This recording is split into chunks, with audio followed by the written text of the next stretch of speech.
This call is being recorded.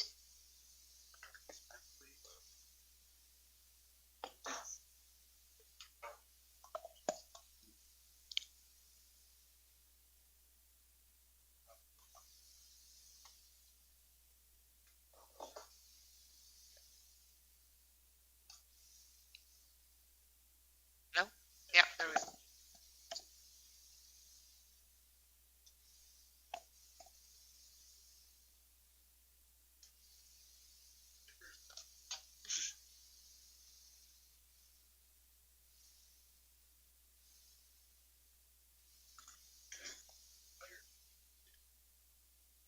Just in time, we just called the meeting to order, and now all of our mics aren't working. Sorry. We just called the meeting to order and found out our mics aren't on, so we're just turning them all on. You should be good to continue now. Okay, so any additions to the agenda? Mr. Nixon?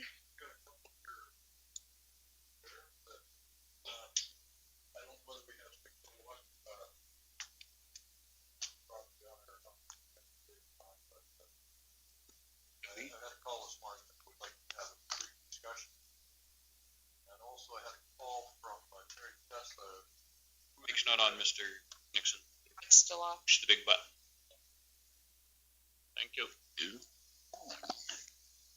Okay, there we go. I can even hear myself now. You caught the first one, 601 discussion. And Terry Chesla called. He's interested in making a proposal for our sale of lots in the various places. And he's got quite a few questions he would like to ask, which I was unable to answer as a single member of either MPC or council, but some things he would like to sort of get straight before he made a proposal. And he has some other ideas as well. So I'm just putting that forward.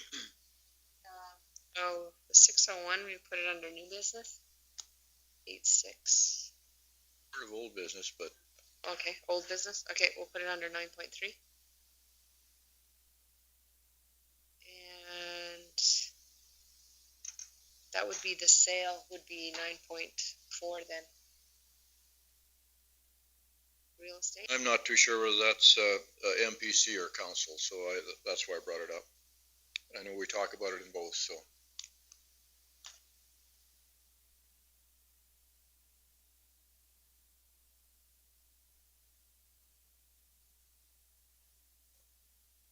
Certainly we can discuss that as part of MPC, and if MPC can't make a decision on it, then we can defer it. Thank you.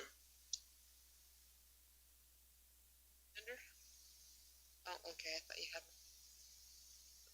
Oh, so that'll be 9.4.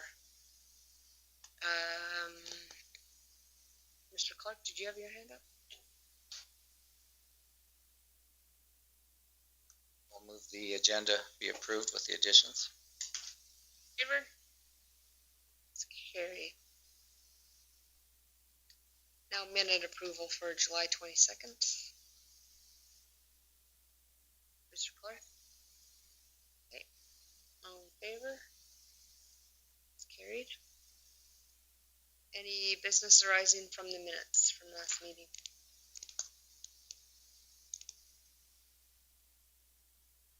Okay, seeing none, we'll move forward. We'll move forward to the reports, 5.1. Our development officers' reports.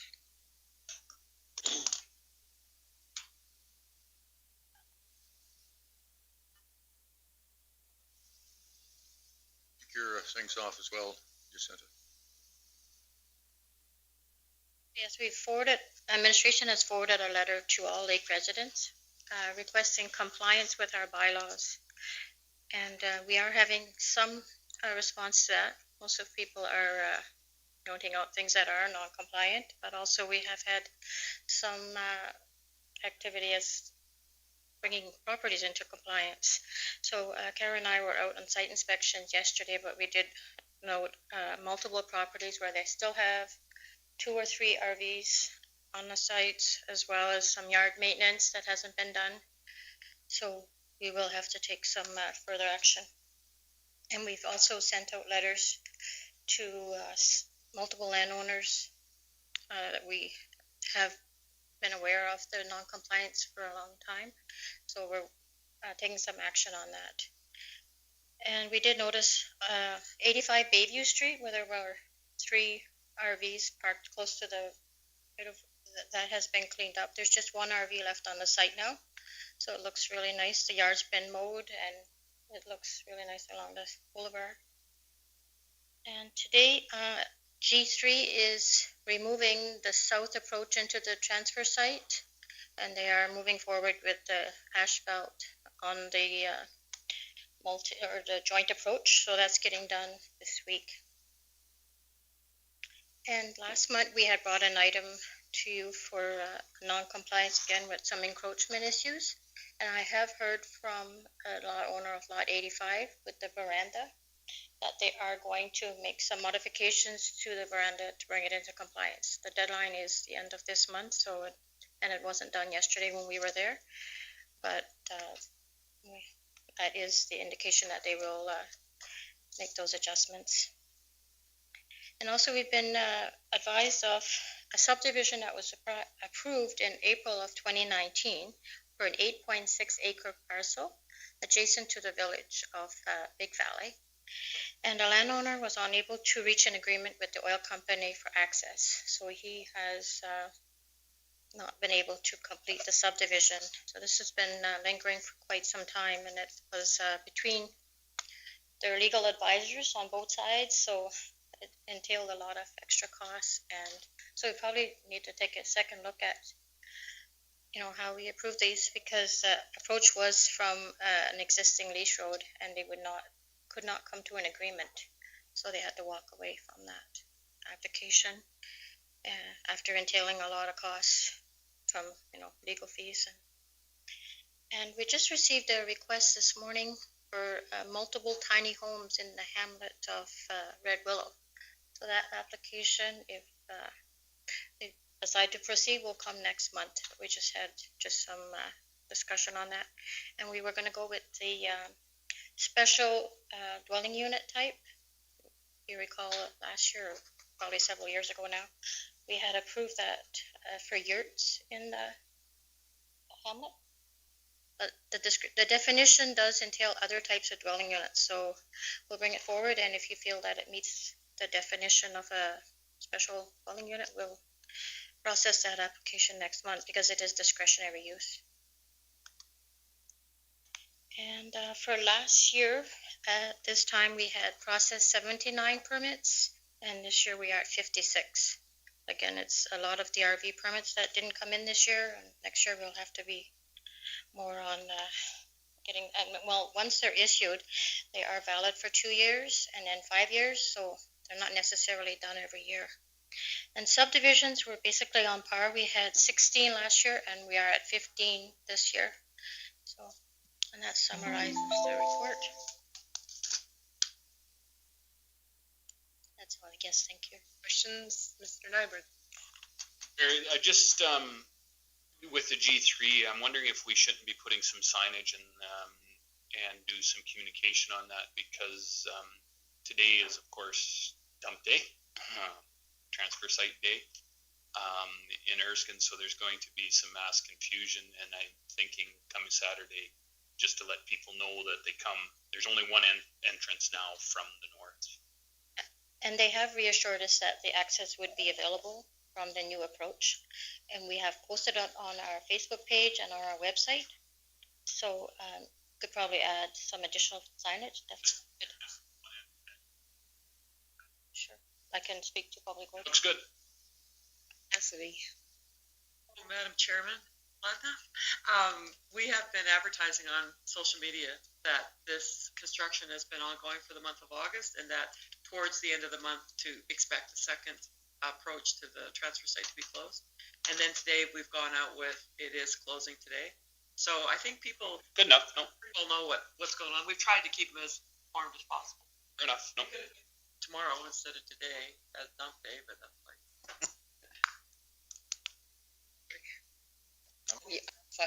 I was pointing that.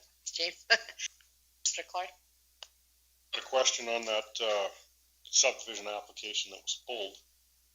will that landowner, like, that's the existing entrance to the residence right now, is it not? It is, yes. Does that become our problem, or is that their problem forever and ever to deal with an oil company for access? Well, I guess, My area, I wish we could move it to somebody else's. It didn't really change the problem, probably, because eventually they're gonna be ending up needing that road for access, so. It's just a question, just a concern as much as anything. It's been a problem for quite a while. The plowing of the snow and all the rest of it, the graveling of the road, the bear spot at least, they go in there and wreck it, and then the guy that lives on the end of it, he has to put up with bouncing over it. They say the road's good enough for them, blah, blah, blah, because it's their road. I don't know, the only thing I think will ever solve that is if the landowner builds their own access. You know what I mean? I think that's the only thing that'll ever stop that. And, I don't know. I'll move your report. Other questions or statements? All in favor? It's carried.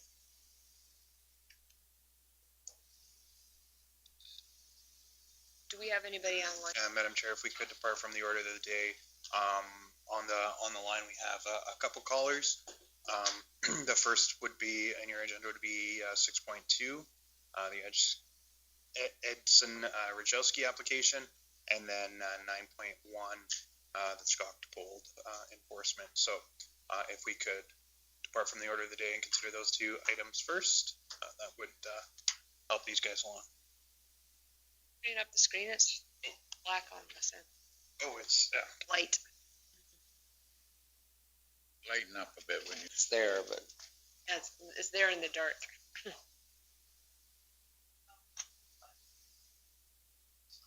Oh, it's the TV itself.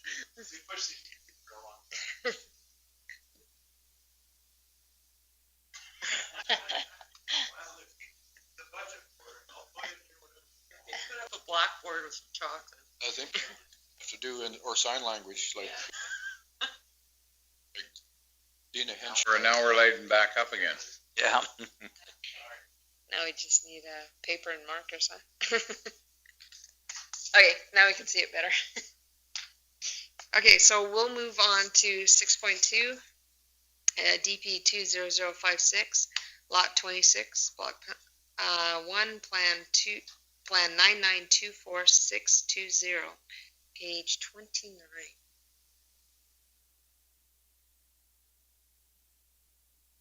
the applicant is proposing to construct a 384 square foot garden suite on Lot 26, Block 1, Plan 9924620, within the Roshan Sands Estate subdivision. The Country Residence Recreation District provides for the discretionary use of a garden suite as per the criteria outlined in Section 62 of the county's land use bylaw. The applicant is requesting a 52% variance from 25 feet to 12 feet to the minimum north side yard setback, and a variance to provide for the placement of the building within the front yard of the parcel. Section 62.3 of the bylaw stipulates that a garden suite shall not be placed in the front yard of a parcel.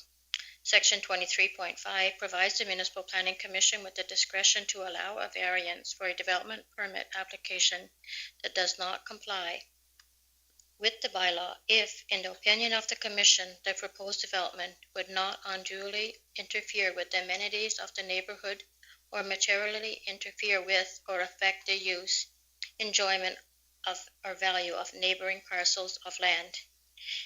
I have circulated the letters stating that they have, from the neighbors, stating that they have no objections to this development. So you received a copy just earlier from the four landowners that are adjacent to this property. But it doesn't fit our land use bylaw, right? Doesn't fit. Them in the front lawn instead of they're supposed to be in the side or in the back, right? Those would be the same, like no further than. Further, and this one is further. Yes. I just wanna know what I'm voting on when we go to start here. The variance brings them closer to the side or closer to the front? And if we could bring up some photos, the site that does show that the dwelling, the garden suite would not be visible from the road. That is just the aerial, but we also Rich had taken some photos, so we could bring that. Yeah, it's a pretty large lot. Where it is in reference to the lot, so there's two variances being requested, one to put it in the front at all, and then the other to get a little closer to the north boundary, so just to be aware of those two. And then this is a picture from the road of their approaches. They've got a crescent-shaped driveway that is quite well screened from both neighbors and the general traffic. The leaves are on there. They don't stay on all year, do they? So the one plan is to put it more to the side then. Well, sorry, I was just describing the two variances that they're requesting. It would be one would be closer to the north boundary. That would typically be a 25-foot setback rather than 12. And then the other variance is that it's in front of the principal dwelling. It would effectively be where those two vehicles are parked, roughly, or just kind of.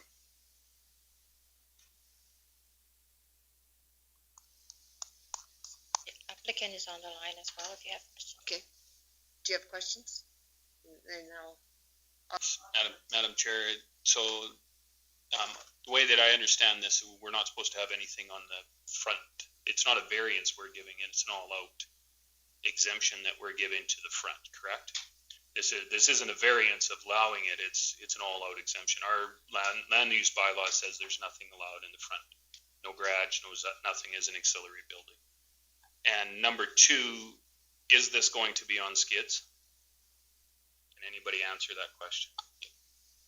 The applicant can probably provide, but yes, it has indicated that it would be on skids. It's temporary. And we haven't put well, other than the conditions, it will be a temporary building, which is, if you look at number 7, within 60 days, and then the stipulations are there. The death or permanent departure of the occupants, or the sale of the primary dwelling, or the movement of the occupiers out of the primary dwelling. So this is what we used to call granny suites. It's for parent to live in on the daughter's property.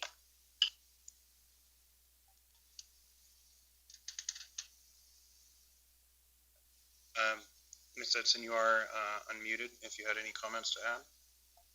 Or, oh, yes, I'm here. sorry. I was just going to say, I think at Buffalo Lake, we've give exemptions to the front yard rule. Yes. I'm aware of that. want to add anything to? I just wanted to say that the variance toward the front line of the house line of the main dwelling, the variance would be approximately 5 feet over that front line, toward the road.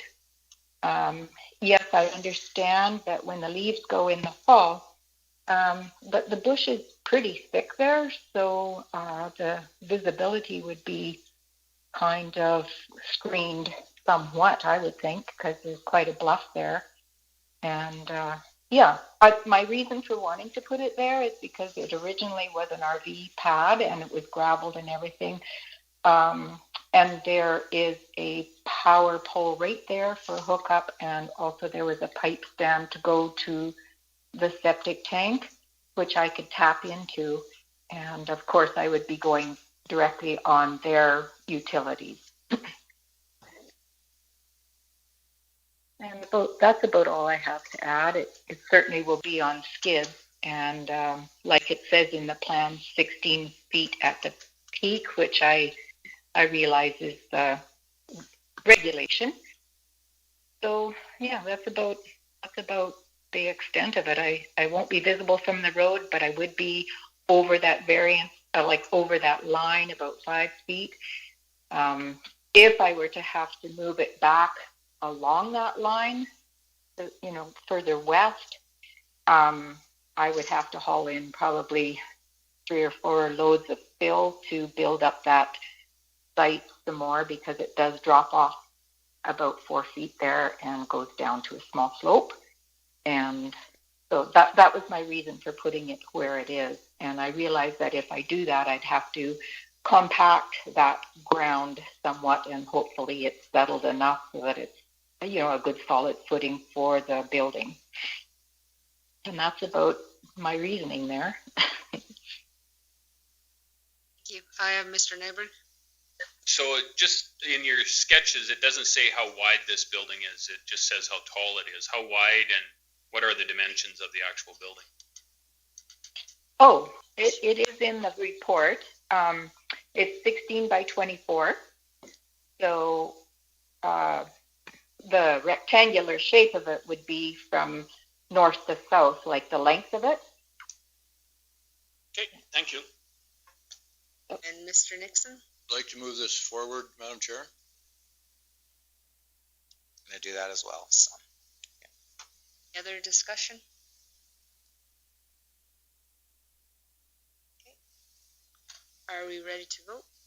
We'll call the question. All in favor? Opposed? Opposed, Mr. Clark and Mr. Grover. So it did pass. With Thank you. conditions. Thank you.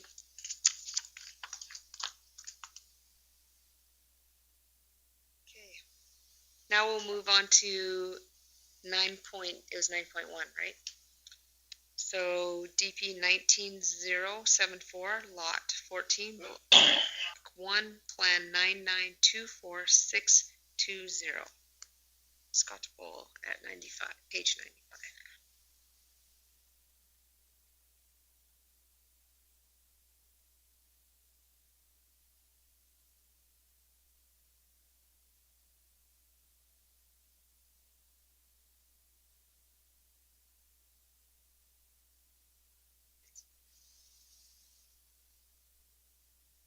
So this application is Mrs. Scottable from Roshan Sands Estates, and earlier this year, or in 2019, an application was brought forward for a park model RV on the property, which was denied, and the park model remains on site.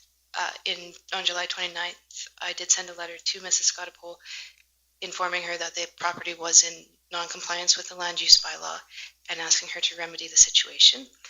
And Mrs. Scottable has submitted some pictures where they have done some work to the trailer, and she's asking if you will reconsider her permit. Questions or questions?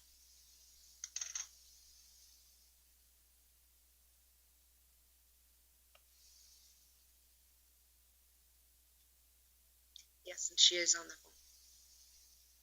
Oh, in the package, I just see one picture here.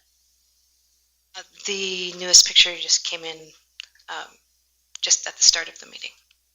Okay, so this is the first time that I've seen this. Where is this picture that's on the screen right now? That's sent to us moments ago. And to the members just moments ago? No, sorry, we haven't forwarded it to you guys yet. Okay, so this is the first time that I'm seeing this. This is like, okay, so the picture I'm seeing up here right now is of the new stuff. So would we not have, proper protocol would be that you reapply and do another application and go through everything. Is that not what I'm understanding? To reconsider an application this isn't the way this is done. The way it's done is that you make application again and bring back a new development permit with trying to meet the certain conditions. This is not what I would consider to be, this is highly irregular, I guess, is what I'm trying to say. Kara? The resiting of the RV is new information to me as well. The reason that Mrs. Scottable asked to be included on the agenda this month is because when I sent the enforcement letter we did not specify how she was to remedy the situation. We just asked that she remedy it. And when I discussed it further with Mrs. Scottapole, she felt it was not clear, that, or maybe MPC didn't fully understand that they intended to upgrade the exterior of the home, RV. I think we were clear to the fact that there wasn't a valid permit to have that unit sitting there. And to the fact that, regardless of whether it had siding on it or not, we had to look at the whole situation, where it was situated, etc. So, in my opinion, going forward and siding it, when this was being questioned, was taking a very major risk that it could be there or couldn't be there. Yeah, I would have liked to seen it before today, if we're going to make a decision on it. We can make a decision on it today, but maybe it would be I don't know. That is taking a pretty big risk to go to side it and hope that it stays there. I can make a decision on it today, but this is all new to me, and I think it should have been in a package where you had a chance to mull it over and decide what you're going to do. So I would table this thing. But Mr. Nyberg. I'd just like to hear from the applicant. Ms. Scottapole, are you there? Yes, I am. We would just like to hear from you. Okay. Well, we didn't realize we applied for a permit, and when I applied for the permit, they didn't tell me that the park model was too old, that there was a 15-year age limit on it. It was 16 years old at the time when we moved it in there. Now it's 17 years old. Nobody ever asked us what we planned on doing with it. What it's going to be is a extra place for our family when they come to visit. Lauren's daughters both live a distance away, so when they come, they stay over. We only have one extra bedroom in our house, and they both have children. So we thought that if we could put something like that in, then the kids have got a place to play down there too. I also plan on using it as a craft room, quilting, and we thought we were doing the right thing, and we plan on doing a bunch of landscaping and putting trees in. Yeah, we're hoping that it's a go ahead, but nobody told us that we had to have a package all prepared or anything here for today. I just talked to Kara, and she told me that I could appear at the meeting. And so I was on my way to the meeting, and then she called me and said that I had to talk to you on the phone. So I'm here. And we just had the one picture that we took last night, just so that we had a picture of the updated building, what it looks like now. You have the letter that was sent out? It is in the package. Okay. Mr. Grover. Is this not the same one that we already ruled on it once at a different place and then moved around the lake? Is that the same park model, right? It is the same structure. It's a different land use district. We pulled up the letter September 3rd, 2019. Pursuant to section 75.4 of the county's land use bylaw, a recreational vehicle shall be no more than 15 years old at the time of applying for a development permit to use it as a dwelling unit. And that was sent out September 3rd, 2019.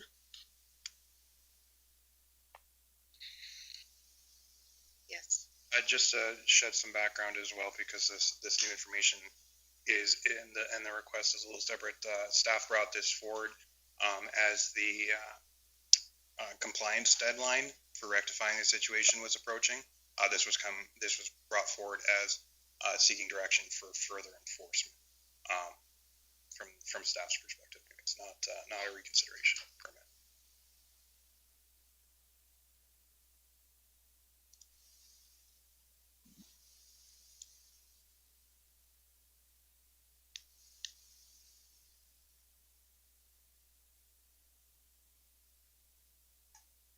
question here, Elaine. Is that on your own property in a different spot than it was before? No, it's in the same place. But it's on our property, yes.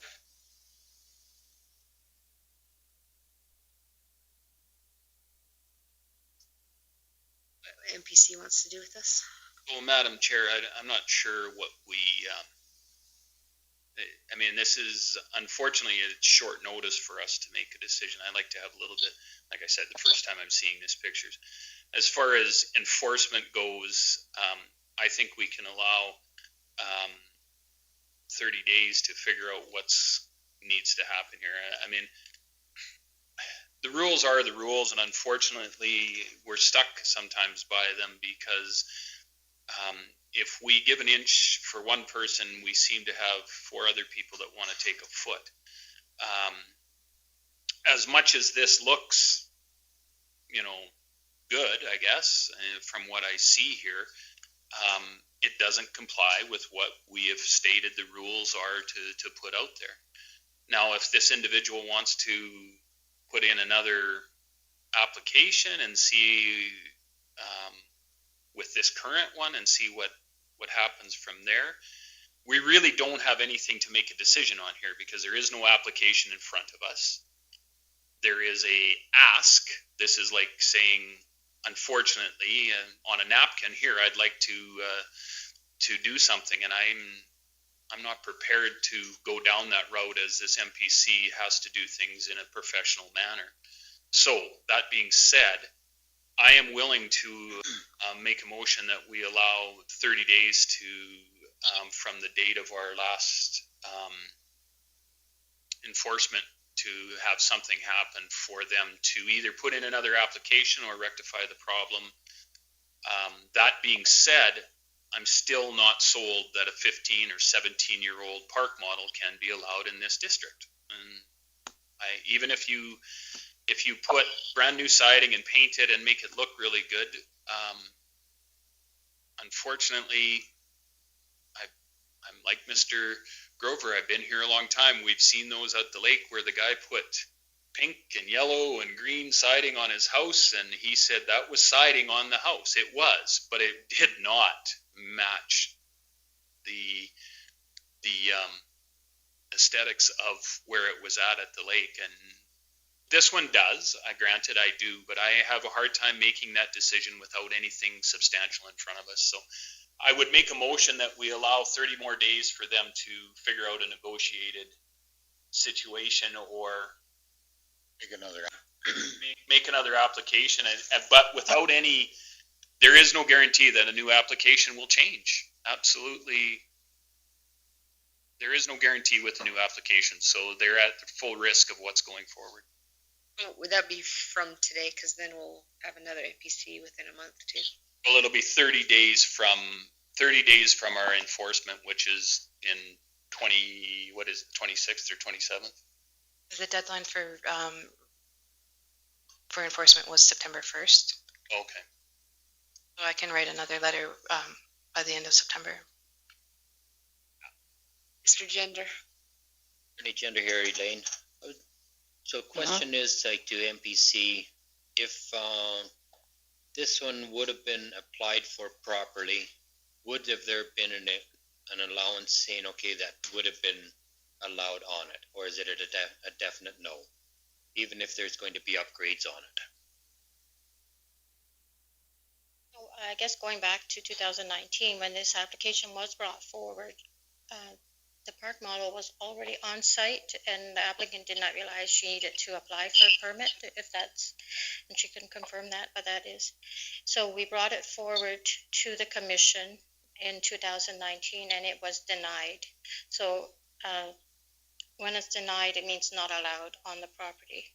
And I think that was the letter that Kara had sent earlier, was to remove it from the property, not make some modifications to the unit. So unfortunately, there was a confusion as to what was required to bring it into compliance with the notice that had been sent. There was never a permit issued for it, and this is not what we're requiring or bringing forward today, as Andrew pointed out, we had issued a notice to technically remove it from the property, and this is No, extension. I'm sorry to interrupt, but we were not asked to remove it, and it's not going to be removed. Okay. We'll put a fence up in front of it, like Lockhart did if we have to, but it's not being moved. Was there an appeal within 21 days when it was sent out? Yeah, and it didn't state that to be removed, but it just wasn't approved. So generally, the park model isn't on site when you apply for the permit, so it's not brought into the site. In this case, it was. So by denying it, it meant that it had to be removed, and that's unfortunately the confusion was, yeah. So the question was, there was no appeal within those 21 days after that letter?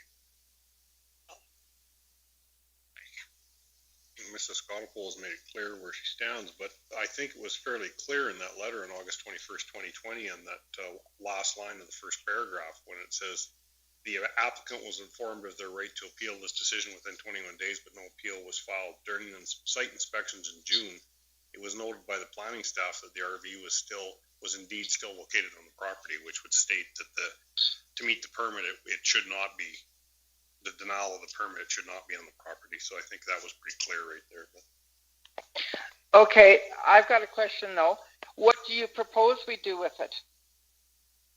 What can we do to make it compliant?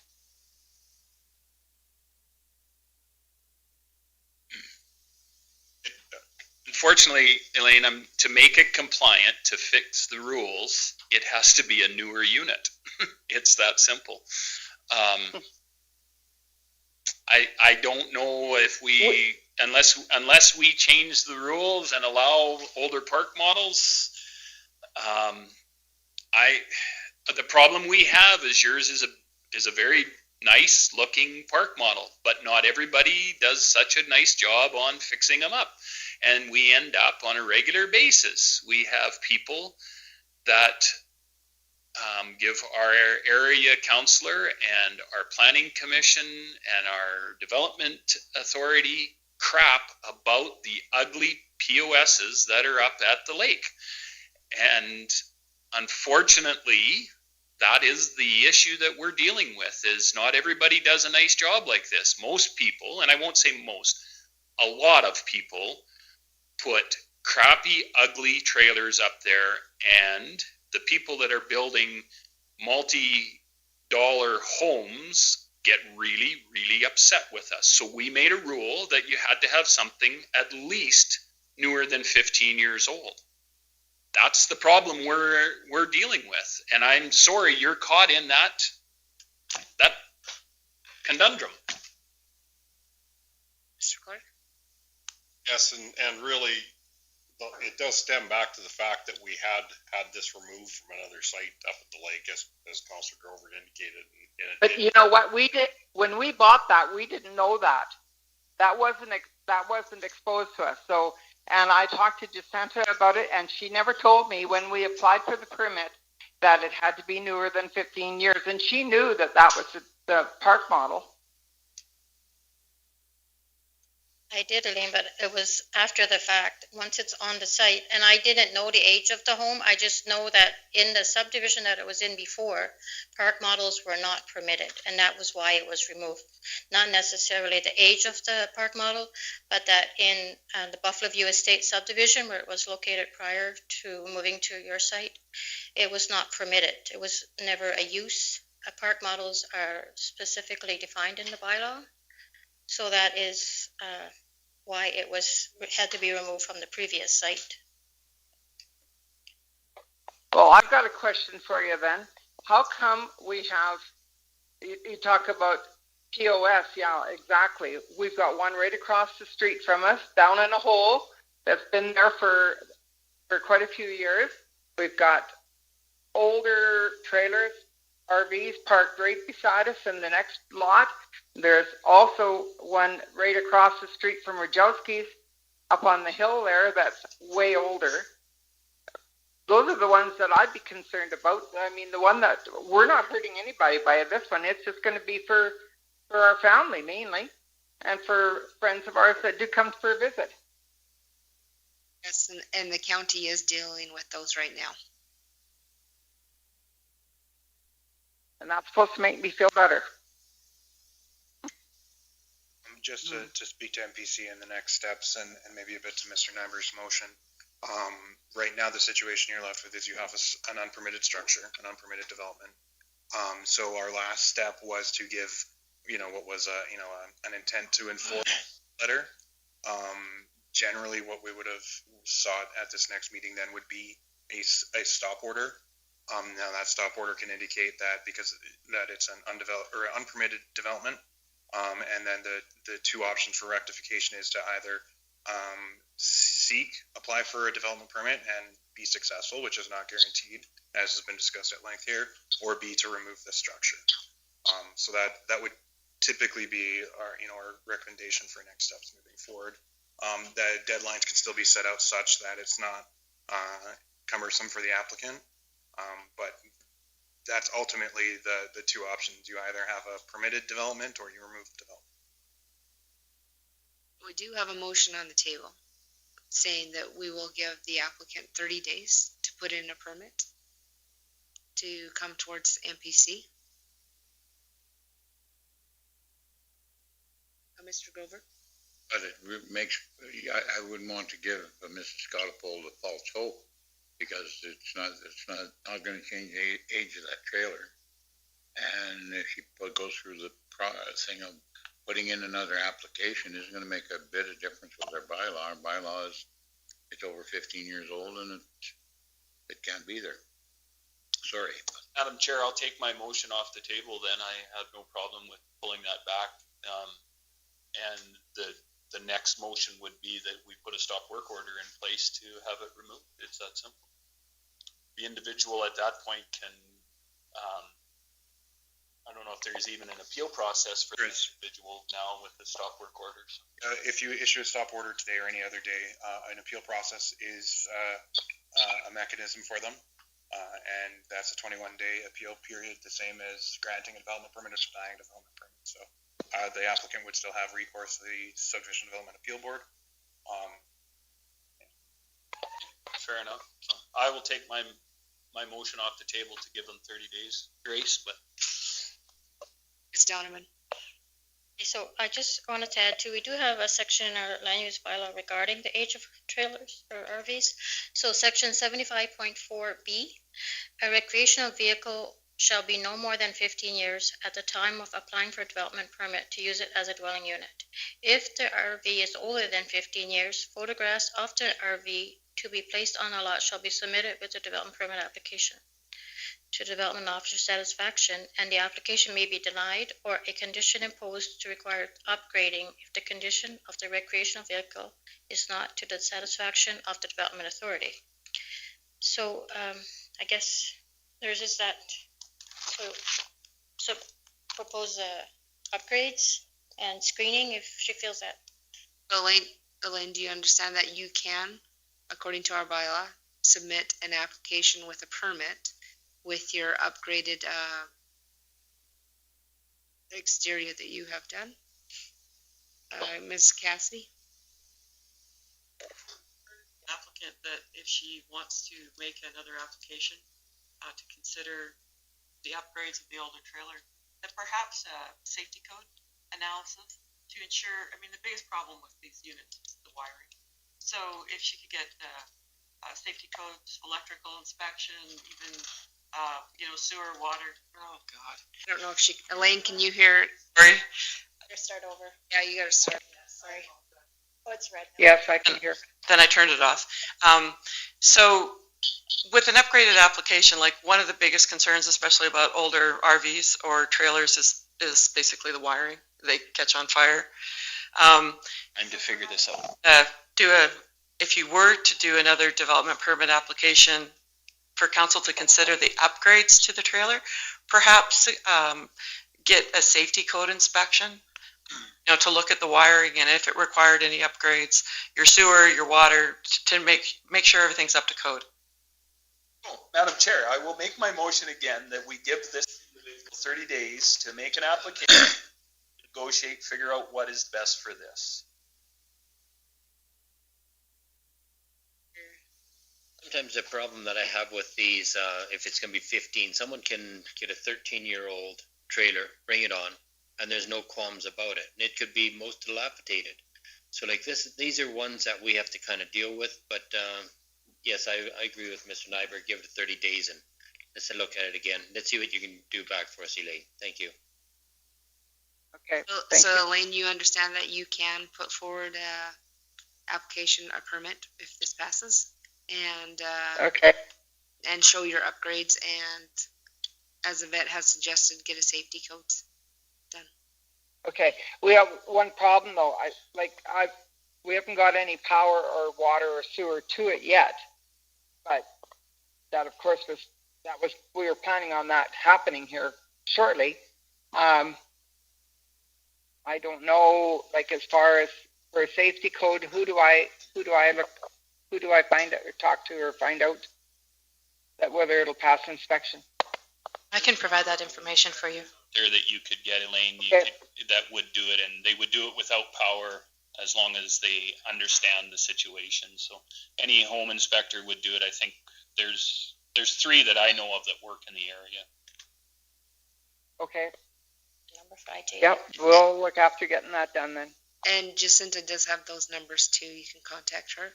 And I have Mr. Grover. Well, I just don't want to see somebody spend a whole pile of money getting a bunch of inspections done on it. And well, it's too late, Dave. We've already spent a whole bunch of money on the building, not knowing that we couldn't put it in there. I see. So okay. We've already done that. Well, then maybe I don't know.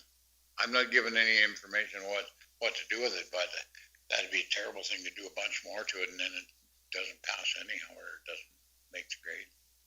Is all. Exactly. It's also safety, concern if. Is also a safety concern. Mr. Clark? The question though, when you say the sewer's not hooked up yet, can you have more than one septic tank on per property up there? Because that is downhill from the existing house. So what would happen there?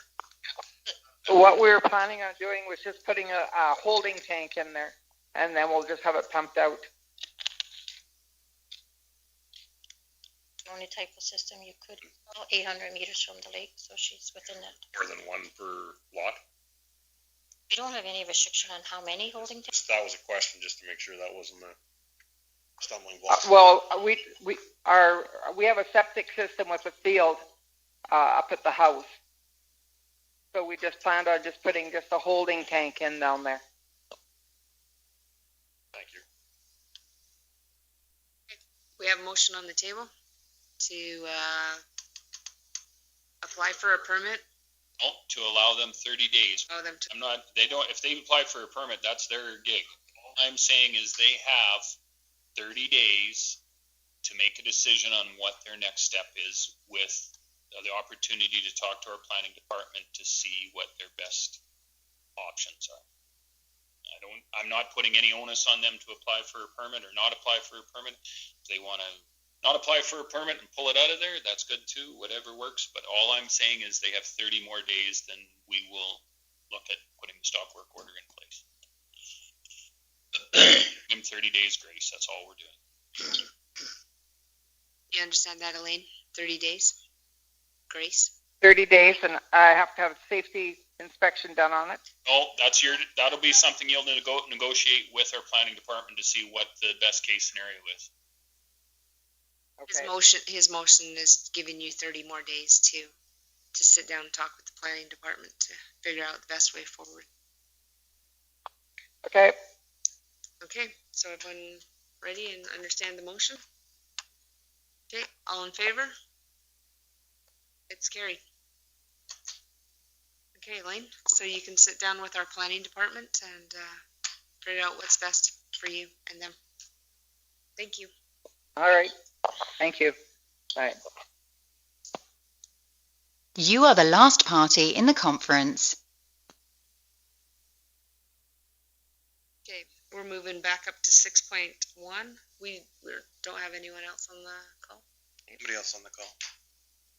Okay, 6.1 DP 20053, lot 12, block 4, plan 8385T, page 18.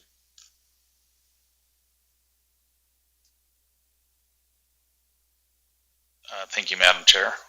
The application is proposing to replace the existing manufactured home with a new 2016 model.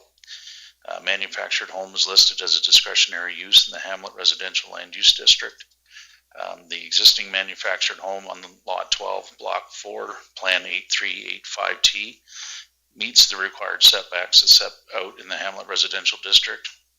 However, the new manufactured home is about 2 feet wider, so the applicant is requesting a 20% variance to the side yard setback, so from 5 feet down to 4. Section 23.6 of the County Land Use Bylaw provides the MPC with the authority to allow the variance of any minimum or maximum standard as may be necessary. So, Questions? Is this the new one? no, that's the existing.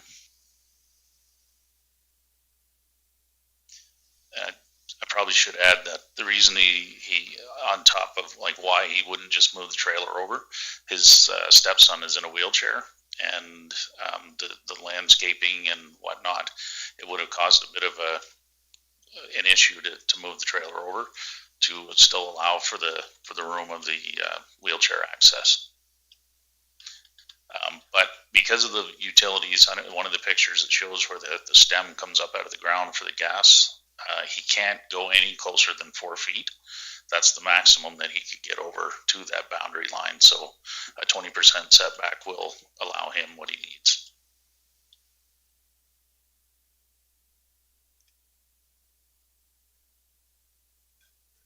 Question, and for old manufacturers' homes, typically the eaves were not very wide. Is the new manufactured home have a full 1 foot eave? And if so, that is part of the setback, correct? Back is measured from the footings of the building, generally not the eave. And I can give you that reference in our bylaw. If you have any other questions, I'll look at it. Not have that issue with that up at the lake? The veranda? Yes, we did. I'm just making sure that there is no. In that case, it was the setback on the footing of the deck. That was the numbers used, not. Fair enough, then I'm good with this. I'll give you a motion to pass this. Move it on. Any other discussions? Let's put a new place in Gadsby. Let's get at her. Awesome. Moved them that far. You're moving to Gadsby? There you be some lots. How Botha Gadsby is. There he is. So. Okay. So I wonder. Oh, Mr. Stewart. Yeah, I'm in support of this as well, but I just note it's a brand new 2016, but it's already 4 years old. So down the way, that could bite somebody too, because they're losing 4 years in a 15-year rule. So I just that's on a park model though. Yeah, right. Okay, we're good on this one. No, it had no bearing to this one. Isn't it them park models that's in there? Because they're different. Yeah. Okay, no, go ahead with your vote. I'll call a motion. All in favor? Not moving Gadsby. It's carried. It was Botha, was it? All hard. Oh, subdivision. 2020-13. North half, 28, 40, 19, W, west of 4th. Mr. Fox, page 41. Yeah, we have a request to revise or reconfigure subdivision or the consolidation of this 2 quarter sections of land. So what is proposed is to consolidate an 81-acre parcel on the northwest of 284019 for consolidation with a 138-acre portion of land on the northeast of 284019 in order to create one 219-acre agricultural parcel. The remnant parcel consists of approximately 92 acres. Alberta Transportation has indicated that no additional accesses would be permitted off of Highway 56. A joint approach will provide access to the consolidated and remnant parcel. So this would still create 2 private titles on the half section of land. So no additional titles are being created. It's a consolidation of 2 sections of farmland to create one consolidated parcel. The acreage goes with 97 acres or whatever that is. The remnant parcel, yes, is of 92 acres, I believe it is, or yeah, 92 acres. It looks like a 7, but it is actually because if we include the laneway, it's 97. My question is, who does the laneway belong to then? It will be. People can't. The other people that have their 219, they can't use the laneway. No, there's a joint approach off of the Highway 56.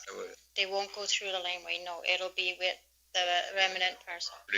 And this year, so we're not going to turn around then and subdivide the acreage off it again? This makes more sense to me. But now we only have 2 parcels up there. Yes. One that has 97 acres with the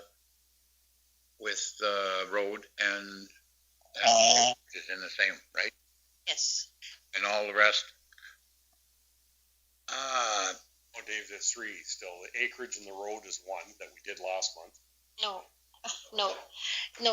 Last month. So okay, Everybody's confused. I'll explain further. I see exactly what's happening. Last month, what was approved was to survey out the access road, and that created a parcel south of, on the north-west quarter section. There was a remnant parcel south of the laneway, whereas this consolidates that remnant parcel includes the yard site. So 2 titles as opposed to 3 that was proposed last month. This cleans up the problem that we had with the acreage previous of the access to.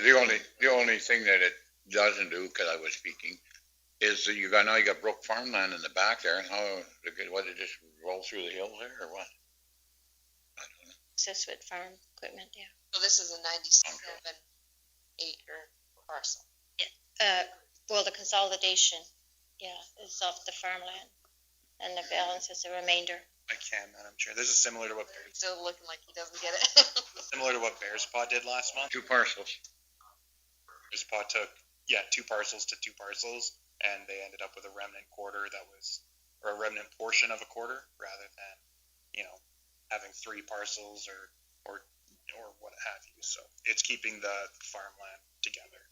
Along the quarter line. Yes, and we also did a similar application for Mr. Allen, if you recall, earlier this spring, or actually it's in 2019, west of town, where we did consolidation as well, and the balance, just consolidating all the farmland.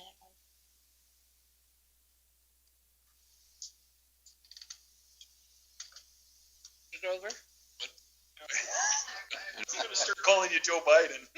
I think it does definitely cleans things up and moves that forward. So there still is an easement of 33 feet, or there's no easement? No, it'll be part of the bottom. It'll just be part of it. There won't be any more, right? Any more? More easement on that road. No, the easement's not going to be.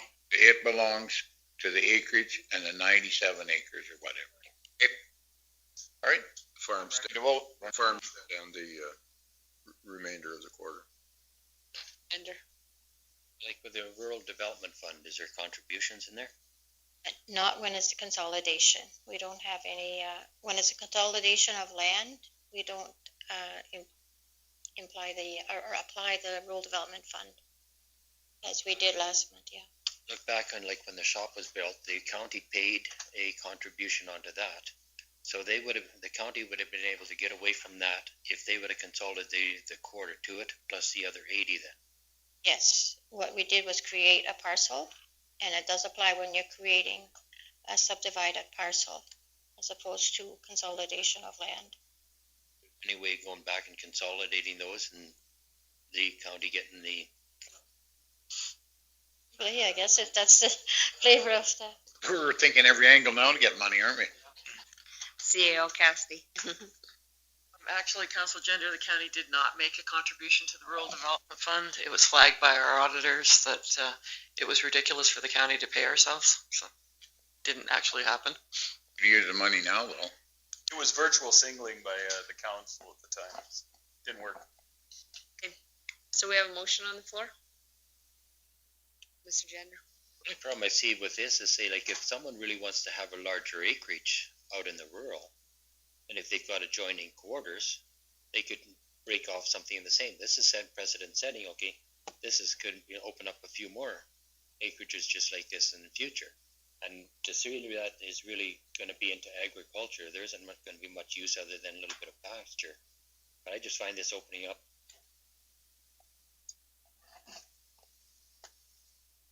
We did this out by Nevis last year, exact same way.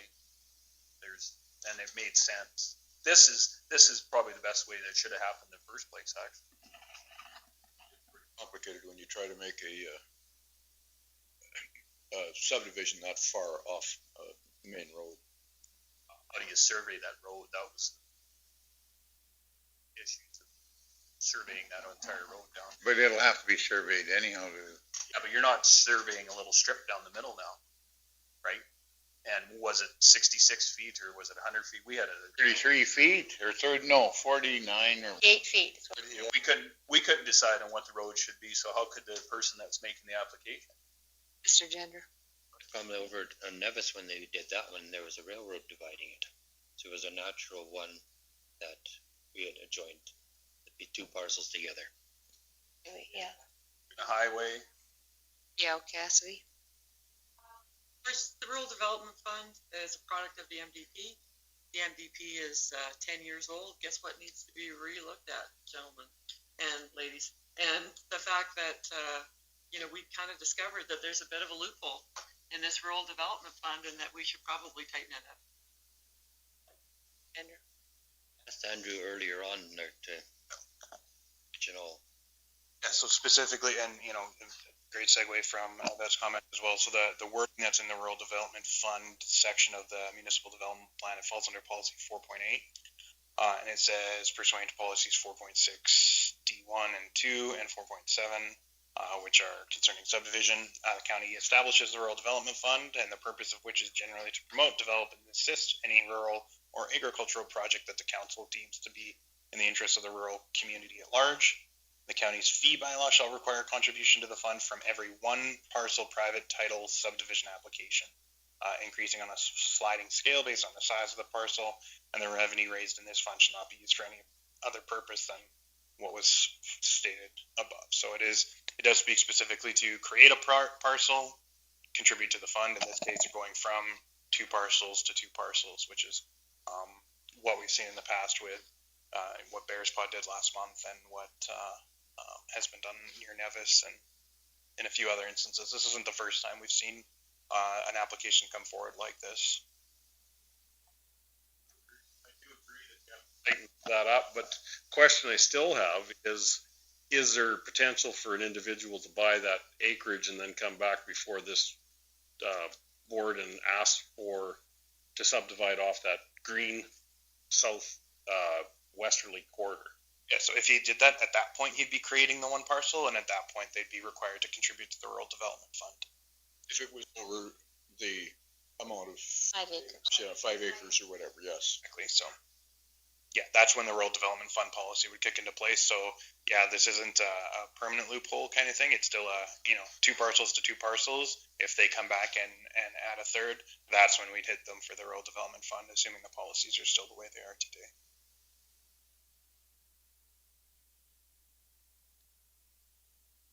Everyone understand?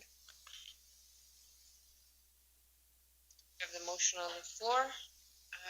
All in favor? Opposed? Clark, Gender, and Grover.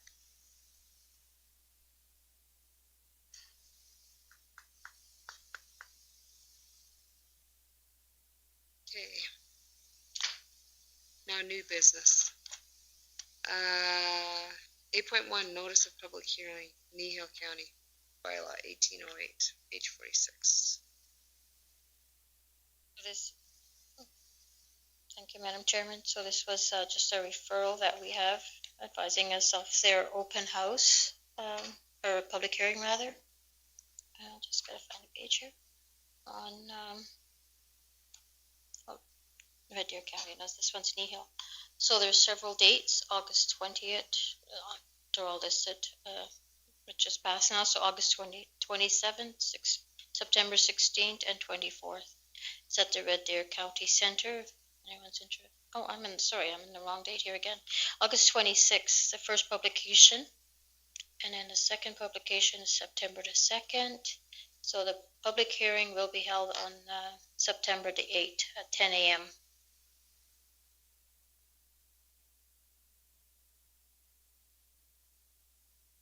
Sure. Does the planning authority feel that they need to send anybody to this from staff? I mean, it's pretty much a straightforward issue, so I'll receive it. It's a public, land use bylaws. So land use bylaws are really generally. I'll receive for information. Okay.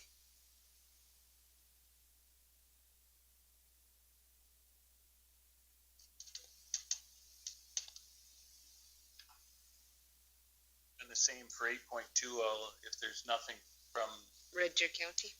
the That's an MDP. It might be somewhat. Again, it doesn't apply to us. It's just then I'll receive maybe sometimes. They can still go if they so choose. So. Yeah, it's valuable information, probably even just to review what if you other counties. But we won't send anybody, so I'll receive for information, Madam Chair.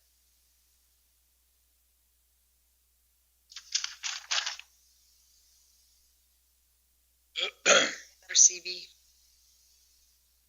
Northwest 3619, page 49.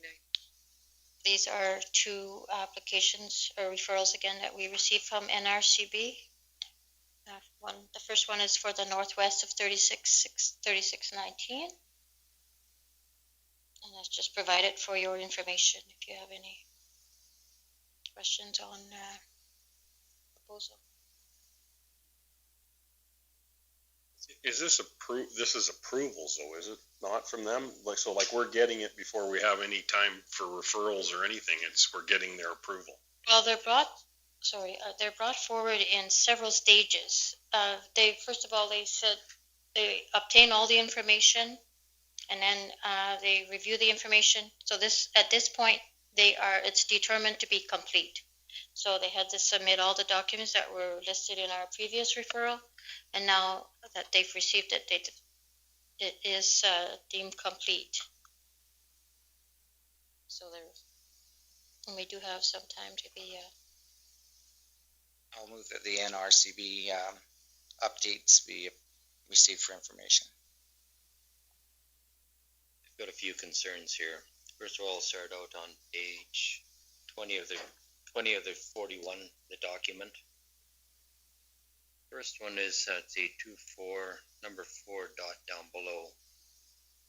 It just says like there should be a 1 meter separation between the bottom of these lagoon versus say like where you stop grounding it.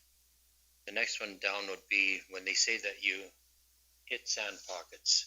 They don't define what a sand pocket is or where to really build these build your liner onto. It could be a pocket size of your hand. It could be several meters deep, and it could run for miles. On the following page, if required, they say about these groundwater monitoring wells. They say if required. I believe that it is damn near mandatory to be able to have these so you can monitor the leakage of these sewers.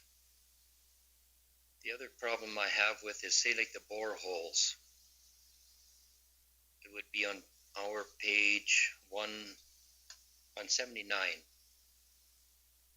I was just kind of wondering, why there are not boreholes drilled around the perimeter of this lagoon instead of say like in the center of it, and there's nothing say like towards the west of it. On borehole number 2, if you want to go back into the logs on page 81, they say that they hit sand at 4.5 meters on depth. So they have to go and dig it out another 0.5 meter, and they say that there's sand from there right down to the depth of 6 meters. So they don't know where the bottom of the sand is.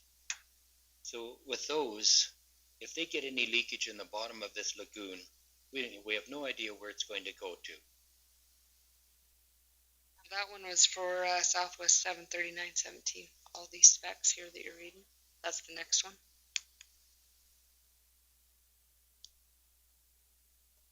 Yeah, that's the one. First one, all we got was that one pager, right?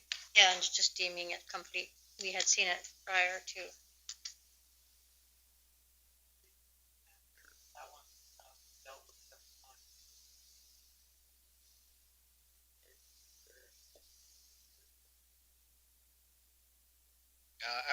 Can you get this off my phone? A picture? Yeah. Good. I'll just get it. I'll get it here first, Andrew, and then I'll bring it to you. It's a ways back. That's for this one, right?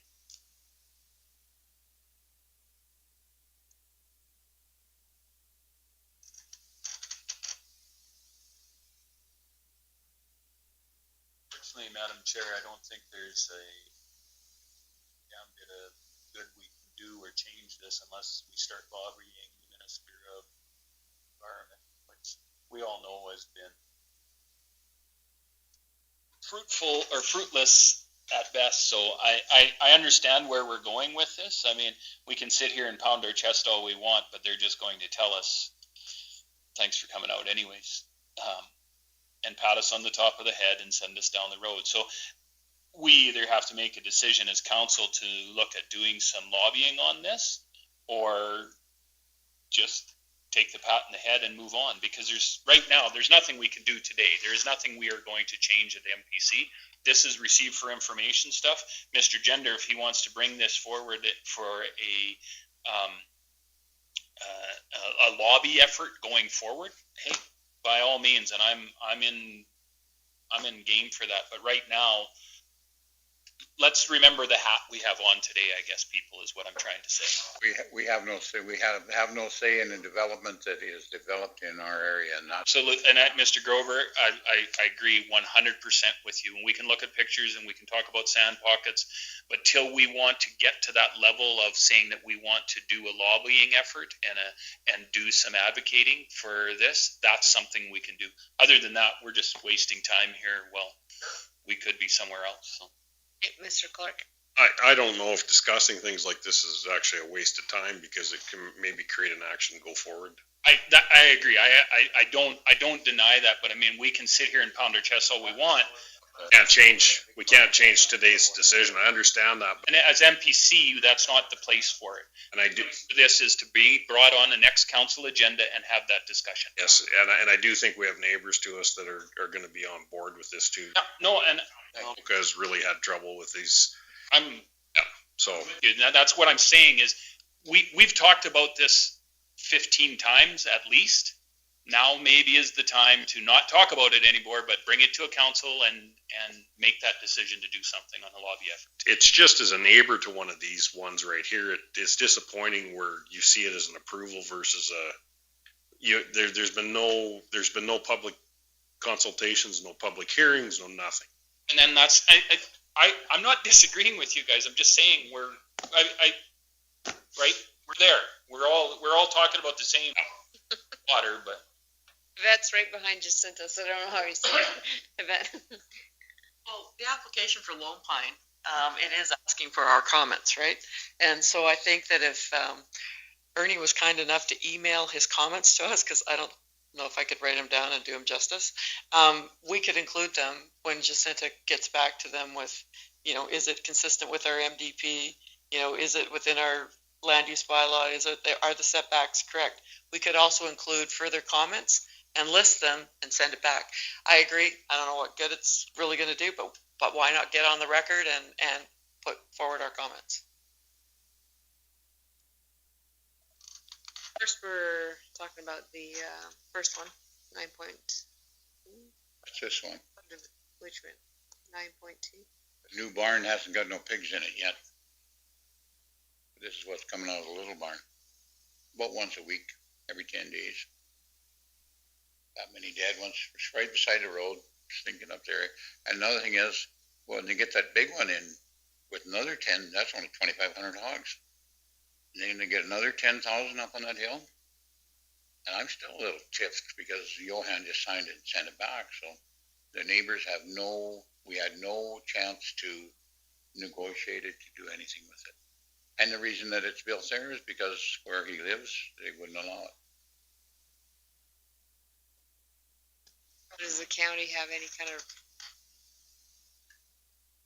to see if they're following by the guidelines? Now, but when it comes time to, like at one time, the county settler had the say, not NRCB. But that Puebs, he lives in Lethbridge, so it really probably doesn't affect him very much way up here. But, it's our water, all the wells there are all shallow. There's wells that are 80, 100 feet. That's shallow well. And then you put this monstrosity up on the hill there. All they got to do is have one of those, and there's nobody there. Nobody lives there. What I'm saying is, what we should have done 6 months ago is we should have started our lobbying effort to bring this forward and brought it to council to do some lobbying. I'm not disagreeing with you guys. This is your area, Dave. This is Mr. Gender that has a concern, and Mr. Clark.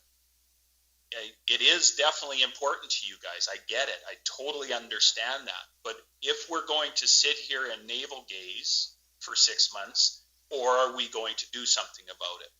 MPC cannot do squat. I'm sorry. It's just the way that it is. Council, if you guys would have brought this 6 months ago and said, hey, we need to start sending some letters, start advocating, let's do that, okay? But this is not the place to do it right now. I think, no, you're probably right. But I'm just bringing that, I brought that forward, and because at the end of the day, we still have to live here. Absolutely. And I bought that land where we're at because of the road didn't go through, nice place to live. And the other neighbors that live around there, this here devalues their land. You're not going to build a house there. And that quarter has a house on it. And I don't know, the guy that bought it, he didn't know that they were going to build onto that big barn when he bought the acreage. So it just, we're stuck with it now. But what I would like to see is go back to where we have some say in it, not all NRCB. And I'm an advocate for this all the time, but anyhow, whatever. And everybody should be allowed to raise pigs or raise whatever they want, but do it. It shouldn't affect other people. Anyhow, move on. I just want to add that the NRCB has a process that they follow, and I don't know how far you are from that development or that CFO, but they do, like it's a 2-mile radius generally that they need to contact the landowners. I know for the proposal in Erskine, they contacted all the residents in the hamlet, and within that 2-mile radius, they often contact us for contact information for those people that live within that area. He sent it to the county, and the planner of the day, it wasn't you, signed it. No complaints in the back. But also, I'm not only the municipality, but also the people that live in the area should have been notified. No. They only did the real close, like half a mile. I live a mile and a half from there. 2-mile radius, so I should. I live a mile and a half, maybe just a smidge more than that, but this thing's up on a hill, and I'm in the valley. So where does it go? Yeah, no, it just affects your, you go to have the one woman there, they were going to have her daughter's thing in the yard, and they had to postpone it and move it because of that pig barn. It starts affecting people's lives, and that's where I get really rammy about it. If they were raising them and keeping the smell down, and the guy that started out with 2,500 pigs, he did the best he could do, and he always tried to. And now it's 12,500 pigs. No. Anyhow, carry on. We have a motion on the floor to accept for information. Did you want to put another motion on after?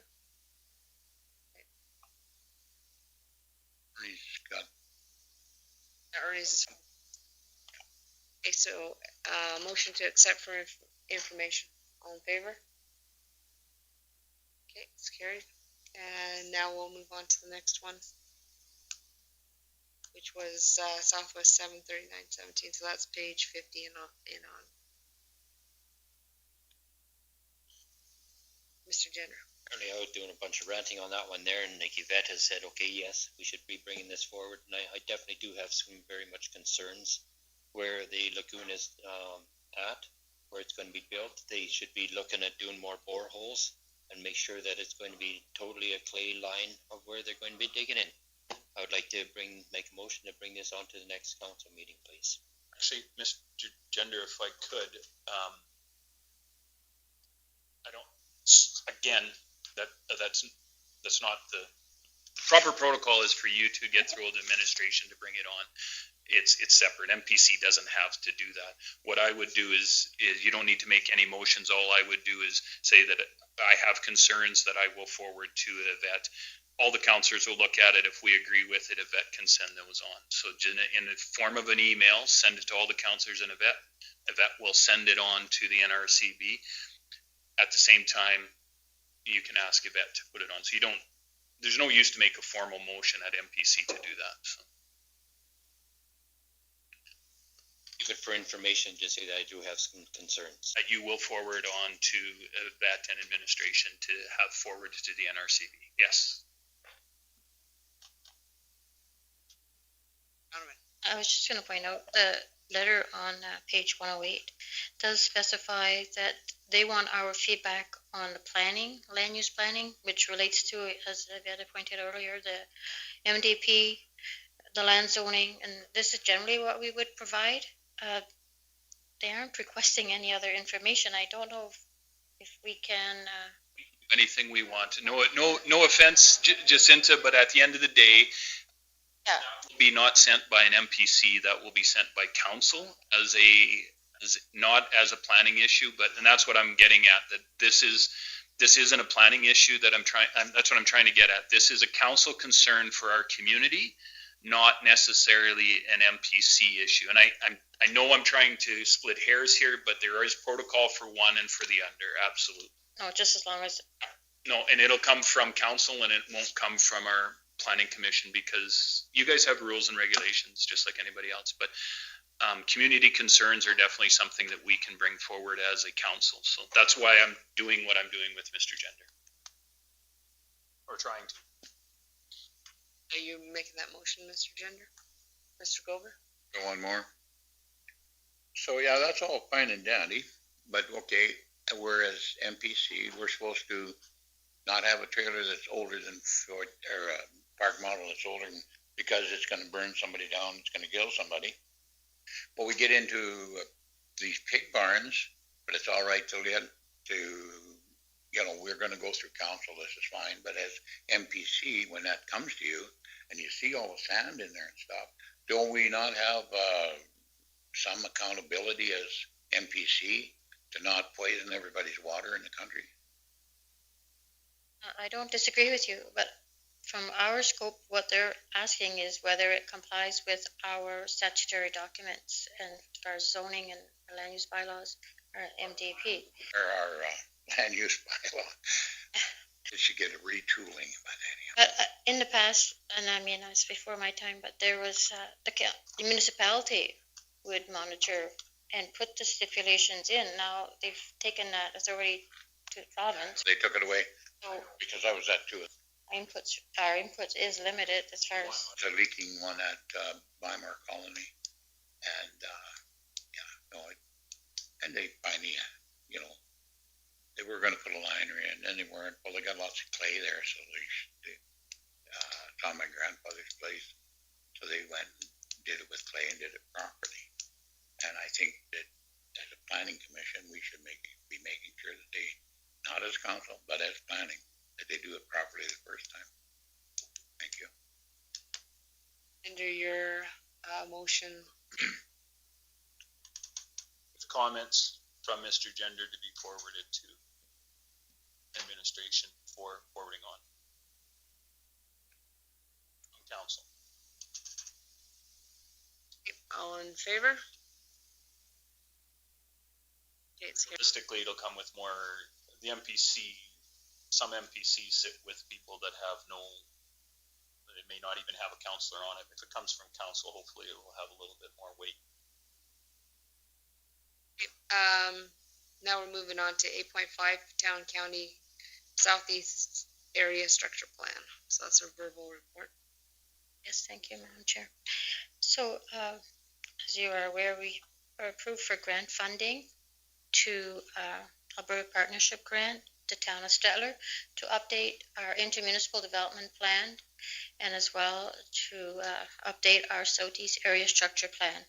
Originally, the proposal was for 8 quarter sections, and we are looking at the possibility of aligning the Southeast Area Structure Plan with the servicing study. That is, it hasn't been finalized, but this is the area shown in the red is the new, the levy boundary that would be applied, so servicing in that area. The gray area is the current boundaries where a levy would be applied. So the town is working at putting together some requests for proposals to prepare these documents, and we'll be bringing more information forward. But this is just our first meeting with the town, and this is possibly what narrowing it down to the area that would be serviced. And that, of course, like I said, would be more information coming forward as we get the documentation in order. But do you have any other? Well, one of the issues is from the original IDP with the town, because this grant will cover off the review of the town and county IDP plus doing a new area structure plan for the southeast. So one of our concerns has always been that the referral area has been too big, and so we're hoping to align the referral area with the servicing area, which will cut off quite a few quarter sections and eliminate some work, I think, for both planning departments. I don't think I'll get invited to the next meeting because I kind of monopolized it. Talked about, when we send out development permits or subdivisions for comments from the town, we're not in their referral areas, we're not getting anything back from them. Their comment was, well, we didn't have an issue with it, so we didn't comment. We said, well, it would be better even if you looked at something and said, well, it mirrors what's across the road, then at least we have something on file to work from and understand the basis of how you're making your decision. I think it's just a better compacted document with not such a big referral area, easier to manage. The only other thing I thought was that the town and the county should get together and put a moratorium or put a cap on how many times you can subdivide and amalgamate properties. Oh, we make money on that. Every application fee comes along. We got a couple sites that I think they're up to the dozen, 12 times that they've been either subdivided or amalgamated. Like accordions. Yeah, but I thought it was a really good meeting, and I'm really glad to see the servicing study complete. And Rick and Melissa are just going to go over it, hopefully in September, and it will be coming back to you guys to pass and the town to pass, and then we'll just continue on with the IDP and the Southeast Area Structure Plan. Only what, been 10, 12 years? Only. We're 10 years on the IDP. Oh, just to get a clear understanding, it's going from the outside gray purple dotted line to the inside red. That's what we're suggesting? Yeah. That's the area structure plan, though. That's not. Well, it kind of goes right around the town of Stettler, and we talked about the referral, shortening up the referral area. Because even the area structure plan was 18 quarter sections, like it was just ridiculous. And there is a 2 quarter or 2 mile, or is it a mile? 2 mile referral area for CFOs anyway. So, yeah.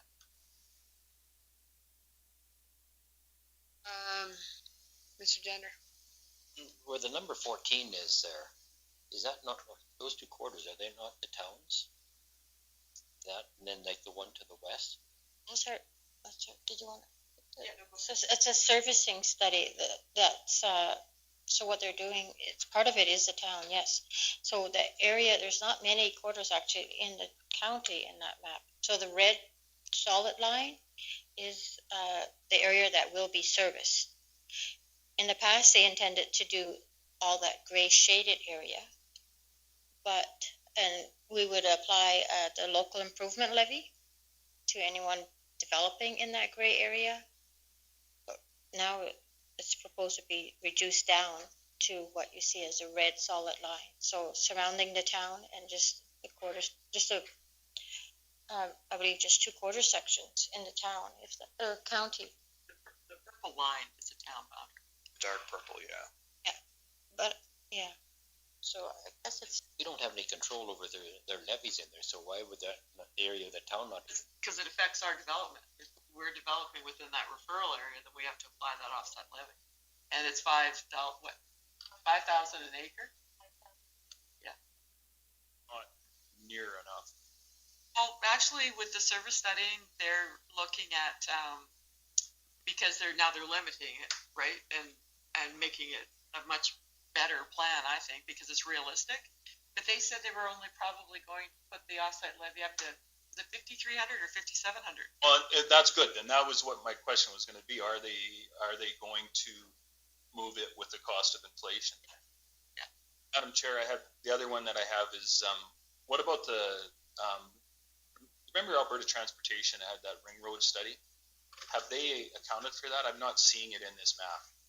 Well, this is just a servicing study, but yeah, all those roads will be lined up. And actually, we talked about their further developments down by the cemetery and how they've had to acquire some land and do some work to actually line up to those ring road expectations and access roads. I'm thinking the one going north, remember? Talking about taking Highway 12 or Highway 56 and making that through. As we get further into it, Remember we did that big. They'll identify all that and I remember the guy, he said, I've been with them for 23 years. And he says, I think I got 15 years left. He says, this won't be done before I retire. It won't be done before I'm dead. It's a long time. Yeah. Build that 2 between Calgary and Edmonton, that'll take all the money. So is this just for information or? Yeah, we're just. Keeping you up to date. In shaded areas where the levy has been applied to date, so there's a legend on the side there that explains what this map entails. It's the largest 350-page document, so this is just one figure out of the whole. Well, Mr. Silberg has the motion to receive for information. All in favor? It's carried. Okay. Now we're moving on to 9.2, DP 16015. Oh, I moved that one down to 9.3. So we'll go to DP 16015, Northeast 253520, page 99.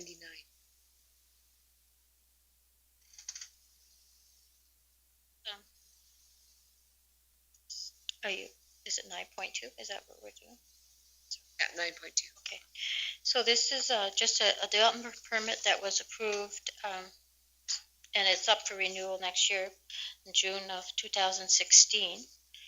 And I received an email from Mr. Dennis Twardoff. He's working on behalf of the landowner. And what he submitted is just a revised site plan, which shows that the pit sizes are slightly smaller than what was originally approved. And the dugout is also slightly smaller, and a wetland has been proposed. So if you look at the new site plan that was just submitted, I just seen the date here. He's just Alberta Environment wanted the county to just have it to review their visions, and if we have any objections, bring them forward if it's.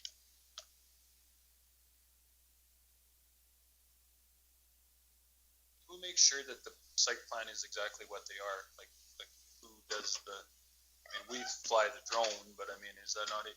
It's Alberta Environment that this permit is over the. Why are we even looking at this then? They asked that we review the plans. He had submitted to Alberta Environment. Sorry? Is it downloading of anything, or they're trying to. An NRCB application. Operation. This one, I will defend on this one. This one, because they will need a development permit renewed next year, right? They have existing. Okay. Yeah. No. It's hand in hand, the dual regulators working together. Okay, no, that's good.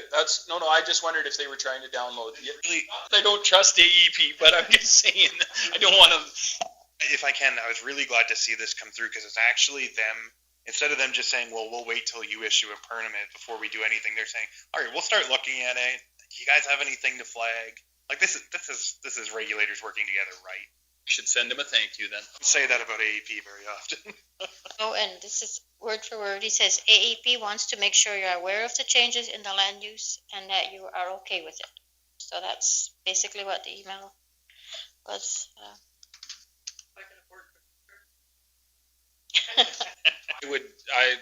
Yeah, receive for information. There's no changes that we can see from administration. So I would say receive for information and thank you very much.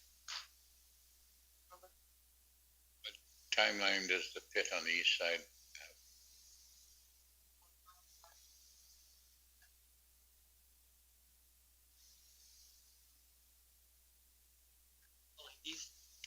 I think he's working towards. But I can tell you real quick. Is it expired? Well, Andrew will pull it up.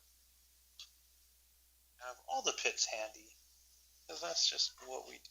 That's the scope. Do.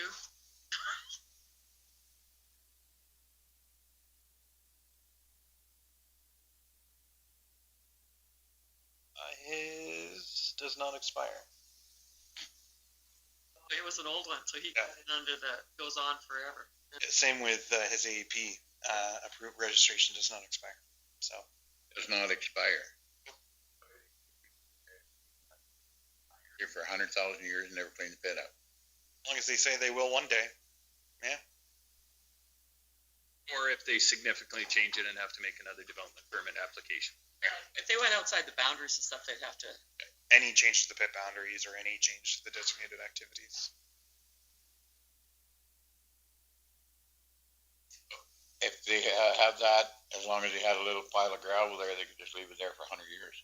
If they don't have a little pile of gravel there, they can leave it for 100 years. Oh, no, I'm just asking, that's what it's at. To do anything, right? Yeah. You don't have to have any gravel left there and they still can leave it for 100 years. Not super familiar with what the actual regulation says for if there's any other triggers to reclamation, but yeah, currently they don't have to get any bureaucrat's blessing until they want to change. AEP might, might do something on a complaint basis. Either complaints to them or. Not complaining. I just we had a guy on this side. His permit's going to expire. Not his later on, like. Sure old what? Regulations change all the time, right? Look at the ones from those permits. That having it forever and ever, amen thing. That's ridiculous. I agree, but I didn't write the legislation back then. Kind of like the mask bylaw in the cities. There's no sunset clauses on them. And dangerous to give ultimate power.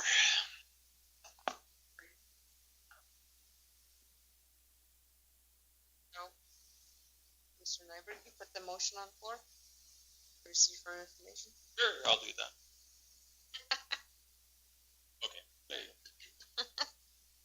Okay. We'll call a question. All in favor? It's carried. Now we'll move on to old business 9.3, 601, Mr. Nixon. Harley called me this morning and just wondered, she heard the rumor that the place on 601 was sold. And I said, well, as far as I know, it's a rumor, but we're hopeful, of course. But she said, talked about the old buildings on there, what would be done with them. And I had no idea, but I imagine hopefully they'll be demolished. But she said, if they have substance in them, like asbestos or something like that, perhaps the owner would leave them there and it would still be a place for, people to hang out at. So that was, so I said, well, that's a good point, because they had done a house in Stettler, and after they fixed it up, they'd wondered if it would be just cheaper to have had it demolished. But they said and they asked Wally about it, and he said it would cost them about $20,000 to have it, checked and hauled away if it needed to be demolished, and they fixed it up for $10,000. So they figured in their estimation it was a deal, but I think it was a valid point, and I had no idea. I just thought I'd bring it up and see what people thought about it. So. And we don't know whether the sale is really happened or not, or It's September 15th. And I don't know what kind of jurisdiction we'd have over the buildings unless they were falling in. It'd be our usual jurisdiction, so if they're gonna demolish them, they need a development permit. If they are dilapidated, we can enforce under the nuisance bylaw. You know, we've got lots of enforcement. Fortunately, it sounds like the new owner is really looking to work with us. So I think ideally that's what it's going to be. It's not going to come down to our authority so much as our ability to cooperate with our residents. I think they have access to a whole. Oh. Yeah, they do, and but No. Larry suggested that they just charge admittance, and they could pay for the whole demolition. You know, people that chip in, I guarantee. That's there last night, right? On Facebook. Well, yes, yeah. Now, do we just have a standing stop work order though?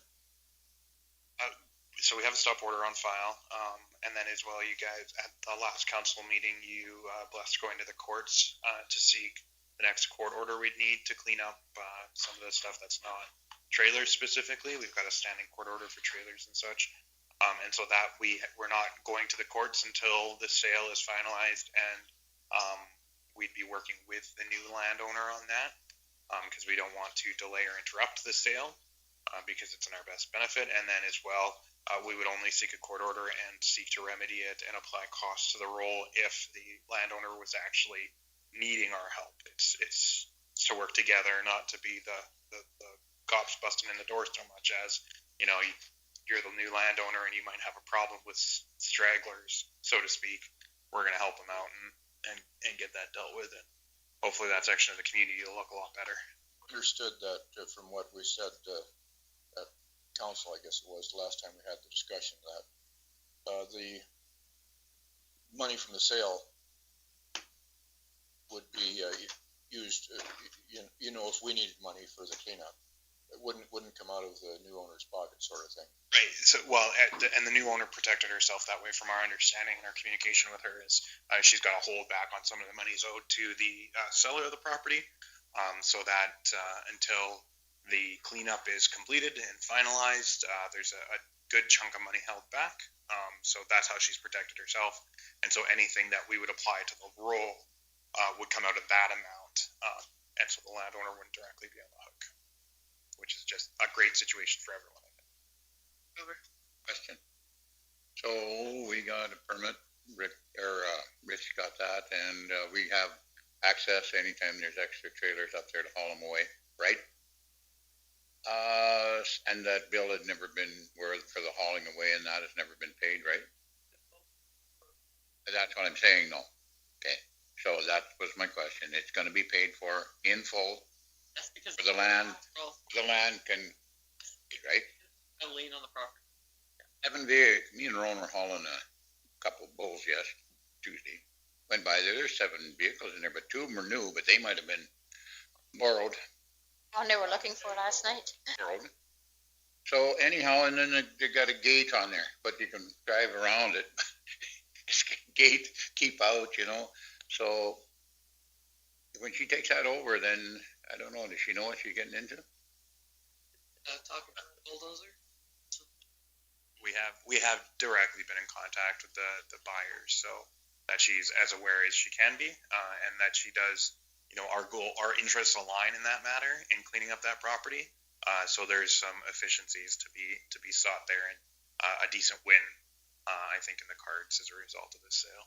My interest is that it would be nice to get it cleaned up, but it would also be nice if we could get some change for all the staffing when we've had to go out there and we had to fly a drone and you had to do this and you had to do that we get paid for that.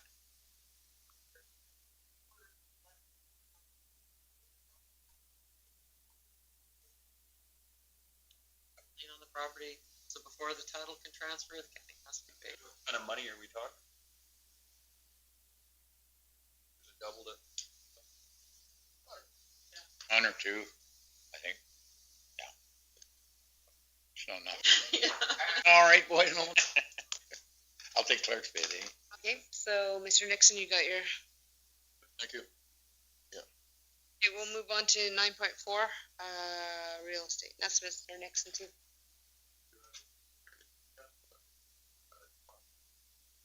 Said he was interested in looking after the real estate sales, or at least putting in some kind of an application that we have had talked about. So, but he said there's a number of things that he wanted to talk about. He'd like to talk to council or MPC or whoever might be involved about various things, like price of lots, for example, or what's our philosophy on price of lots in Erskine and Botha, and other things like tiny homes, which was Jacinta mentioned today. So I just asked him that he probably should get in touch with Yvette if he wanted to come to a meeting. And I just wanted to, actually, I suggested, I said we're having an MPC meeting, and I would bring it up and see what the members thought, and what his next step would be, and I would advise him. So I think he should apply for either come to council or to MPC and come on the video chat thing there and give us his spiel. Perhaps he just needs to talk to planning and development and Yvette and Andrew, and just ask some questions to them, what they would likely know the answers that he would be after. So we've had it, except for our philosophy on prices of lots, because that's something that we've talked about several times. Do you charge high and let them sit, or you charge low and get them off? What do you do? we're in an economic time. I still have the floor, do I? Mr. Clark has been saying that, but. I never got done talking. Thought that we extended, did we not extend? Yeah, we did. I could just answer that. We did extend our existing contract to September, so it expires the same day as our September council meeting. And the RFP is due the week before, so that it'll be in the package. So we extended it just enough time to retender. I'm not in favor of one person just having the whole thing there. Multiple listings, that's fine. You go and do the work, or they find somebody, they should get paid for it. To have one person tie it up, we've already been there, like the lots and Erskine, and you're in an economic time where you're not going to sell anything probably anyhow. But if somebody else comes and they get their 6 or 7%, somebody doesn't get a cut off the top of it. The ones that are out there working, Terry's a nice kid, I like him, but get out there and work, and if they want to sell something, they'll get paid for it. But I don't think we should wholesale sell them and give them away, because you probably wouldn't sell them all anyhow. Not in the economic time you're in right now. No way. Worst time in the world to sell them. But if Yvette's plyboard thing comes.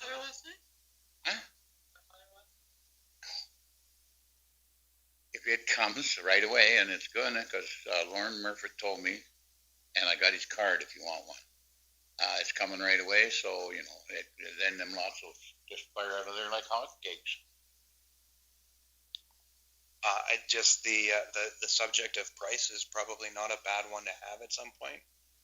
My recommendation to council would be to revisit the listing prices, and that did come from our former realtor as well, just based on the offers that council accepted. So it's I have advised any realtor that's asked, what's your movement on price? I said, propose propose realistic numbers to us, and structure your fee schedule and your proposal appropriately. There's no requirement to do a commission. Our proposal allows us. Do you want to say, pay me $5,000 a year for me to market these lots? I'm not sure that would be a great number, but they can offer that kind of a price, or they can ask for a commission with suggestion on price listing. So I think it's important that we keep it open and transparent, just to anybody who may be interested. But he's the first one that's actually asked, so I'm glad we do have some interest. And they did that already in Halkirk, Alberta. And guess what? They sold them for what, $1 a lot? That sort of come back to bite them. People had stuff on there, and then they had to clean it up after they got done, and they parked their trailers on there. And you got to be careful with what you're doing here. You know, we've got a lot of money in that development at Thurston. I'd like to see us get some of it back. Anyhow, go ahead. I was just gonna ask Andrew, what did the RFP, was it sent to all local realtors or just to the local? Like, Yeah, we advertised it on the Alberta Purchasing Connection, which is our normal spot to advertise things, and then as well we did directly send it out to our local guys.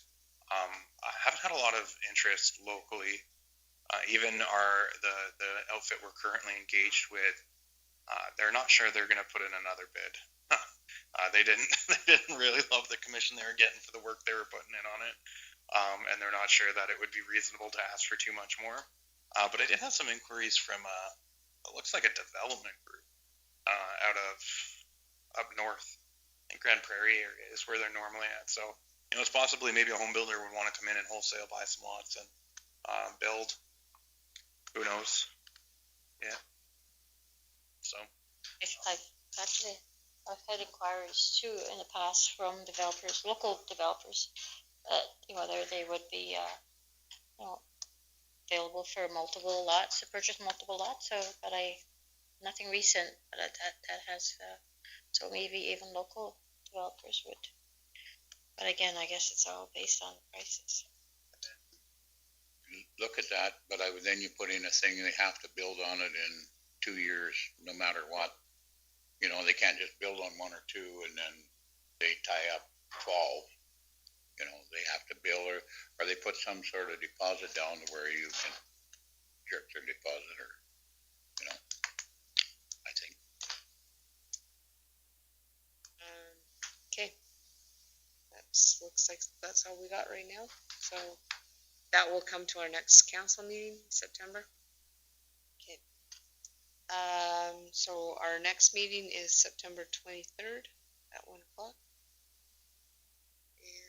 And I need a motion to adjourn. Mr. Grover, all in favor?